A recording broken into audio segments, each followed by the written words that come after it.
it is not almost 2 a.m. and I want to record a video, but here we are, right? I was sent this today.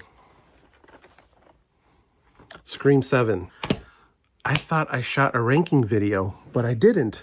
So that's what we're going to do today. Hello, my name is Justin. I am a comic artist and children's book author and illustrator, and I share my creative process. I talk about my experiences. A lot of the time on this channel, I talk about physical media and movies. And so today we're going to rank the Scream sequels. We're not going to talk about the original. To me, it's on a plateau all its own. So we're just going to talk about which Scream sequel is a worthy follow-up to the first film. I'll share my thoughts on each one. Mild spoilers if I get into it, but here we go. Starting with the thing I just showed you, Scream 7. This is at the very bottom of the list. It left a weird taste in my mouth. Yeah. I mean, okay, so let's see the highlights.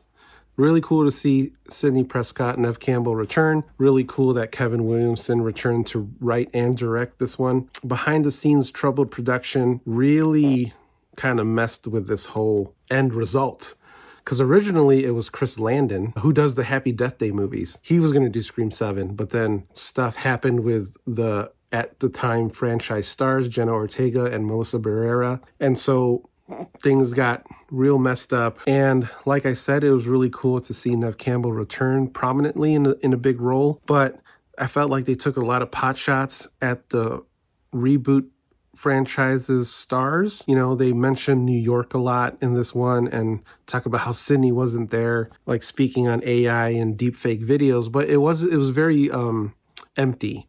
And it just felt like an excuse to have all these cameos of previous ghost faces to appear to help torment Sidney. And then you get the worst Ghostface reveal in the history of the franchise. Two just randos, and the reasoning for them torturing Sidney is just, it's just dumb. And they throw all these red herrings at you and then they kill them all. And you're like, well, where's this going? And then when they do the reveal and you're like, oh, it's Empire Records and Pitch Perfect. You're like, what?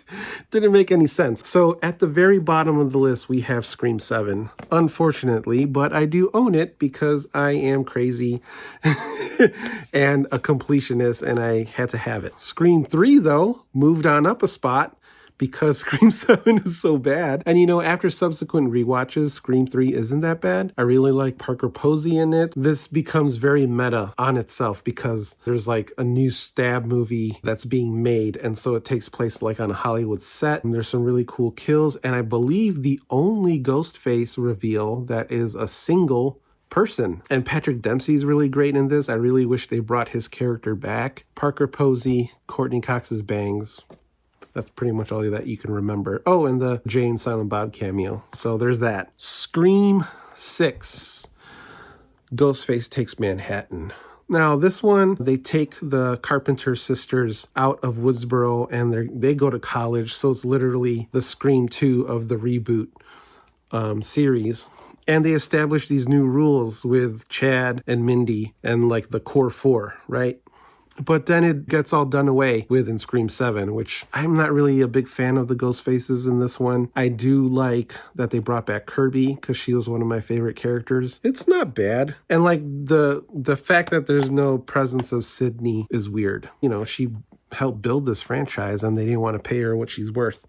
So I get her not wanting to do it. I liked where they were going. There's an interesting direction that they were heading towards. Sadly, we don't get the conclusion of the Carpenter's trilogy, which I'm assuming was what was going to happen. It was fun, but it was missing some things. Next, the original Scream 2, where they start to get a little more meta with things. A movie within the movie, which is the start of the STABS franchise, which is something that carries out through all the sequels, which is really fun. This one has two of my favorite ghost faces, Timothy Olyphant and Laurie Metcalf, who plays Billy Loomis's mom. Sidney going to college, much as it was in Scream 6, Sam and Tara going to college. This is the one that took the story further and then also got more meta with the movie within the movie. And there's a really gnarly opening with Jada Pinkett and Omar Epps, which is really fun. This was a good one. I liked it. Maybe controversial picks. Let me know in the comments. But here we go. My second favorite Scream sequel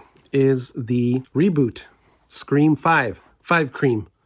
They should have called it that. I really like this one because it introduced the Carpenter sisters, and then you find out that Sam is the daughter of Billy Loomis. And so there's this struggle that her character's having, you know, finding out her dad is a psychopath and stuff. They really start to tug on those morals in Scream 6. This is the first Scream film not to be directed by Wes Craven, but they brought in the team of Radio Silence who did Ready or Not and Ready or Not 2. This was like where they started talking about legacy sequels and then bringing that into the meta commentary. This one's got some really fun kills as well. And, you know, it's back in Woodsboro. I like what they did with it. There was a new twist adding this element of the Carpenter twins and not making Sydney a focal point, but still having her there. And it is very sad what happens to Dewey. They bring him back in like 7 as like, again, like just a empty cameo. It's just so worthless. Yeah, Scream, the reboot was really fun. And I liked Jack Quaid in it. I liked that they established the Meeks twins as the successors to Jamie Kennedy's character, Randy. And it's got Honora. And she's crazy in this movie. What's her name? Mikey Madison. Yes, Mikey Madison. She's really crazy in this, but it's good. That only leaves one sequel left, and it is by far my favorite Scream sequel. The more I watch it, the more I enjoy it, and it really did start the conversation about reboots and requels way before anything else was doing it, and that is Wes Craven's final film, Scream 4. The two main reasons why I like Scream 4, Wes Craven, again, reinventing the slasher genre by talking about reboots and requels long before anyone else was doing it. And secondly, Emma Roberts plays Jill, Sydney's cousin, and she is my favorite, spoiler, she is my favorite Ghostface. She's so unhinged. Also, it has the introduction of Kirby, which is a character that I like and that I'm so happy that they kept. Yeah, Scream 4 is a riot. It's so good, especially with the reveal, basically redoing what they did in the first movie with, you know, Rory Culkin and Emma Roberts playing the Billy and Stu. And, but having this familial connection, I thought was really interesting and a really smart way to be a reason for Sydney to come back to Woodsboro, you know, because she wrote this book about her trauma and then, you know, the Ghostface killings start happening again. It's like my favorite Scream. So much so that I bought it on VHS. Look at that. I'm going to have to talk about these in another video, but Lionsgate are putting out VHS of like newer films. And so I picked this up because I love Scream 4 so much. I haven't opened it yet, but I'm super excited to have this. And this is going to lead into a future video where I've actually been collecting VHS tapes, new and old. And so I'm going to show you my VHS collection at some point. But do I have a player to play this? Of course I do. I have 3 VCRs in my house right now.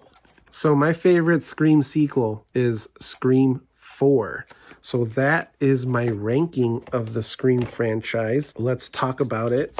Let's show it off here. Obviously at the top is Scream, the original 96, unmatched. And then we go Scream 4, 5 Cream, Scream 2, Scream 6, Scream 3, and Scream 7. So let me know what your ranking of the Scream movies are, which one really stabs for you. Thanks for watching this video. It was kind of a long one, but I really wanted to talk about the Scream franchise. And honest to God, like, I hope it's just 7. I don't really want to do a number 8, which would be SCR 8AM. Scree 8M. But really, don't make a new one. Just let it die with 7. If you can bring back Melissa Barrera and Jenna Ortega and finish the Carpenter trilogy, I mean, I'd come back for that. Deep fake videos and AIs and dumb shit. So, you know, whatever. It was still fun, but not going to be the most rewatched Scream in this household. That goes to Scream 4. Wes Craven's final film. I feel like he went out on top with this one too. He still had something to say about the slasher genre and deconstructed it even further with Scream 4. Long before a legacy sequel was even a thing, Wes Craven had his finger on the pulse. I'm going to go now. I hope you stayed this long. And thanks for watching. See you on the next. Bye. Hello, Sydney. Okay, I'm done.